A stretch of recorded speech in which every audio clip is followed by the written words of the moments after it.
Hello friends, day 32 Telangana history అసఫ్జాయిలు. First question, Asaf Jahi వంశస్థాపకుడు ఎవరు? Option B Nizam ul Mulk. Second question, Asaf Jahi వంశాన్ని స్థాపించిన సంవత్సరం. Option C 1724. థర్డ్ క్వశ్చన్, అసఫ్జాయిలు ఏ ప్రాంతంపై పాలించారు? Option B Hyderabad. Fourth question, Asaf Jahi వంశంలో అత్యంత దీర్ఘకాలం పాలించిన రాజు ఎవరు? Option D Nizam 7 Mir Osman Ali Khan. Fifth question, Nizam 1ని మరొక పేరుతో ఏమంటారు? Option C Nizam ul Mulk. Sixth question, Nizam రాజధాని ఔరంగాబాద్ నుండి హైదరాబాద్కు మార్చిన నిజాం ఎవరు? Option B Nizam 2 Nizam Ali Khan. Seventh question, హైదరాబాద్లో ఉస్మానియా విశ్వవిద్యాలయం ఏ నిజాం కాలంలో స్థాపించబడింది? Option C Nizam 7 Mir Osman Ali Khan. Eighth question, Nizam కాలంలో జాగీర్ అంటే?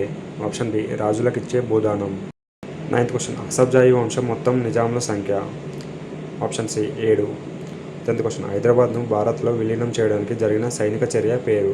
Option C operation polo.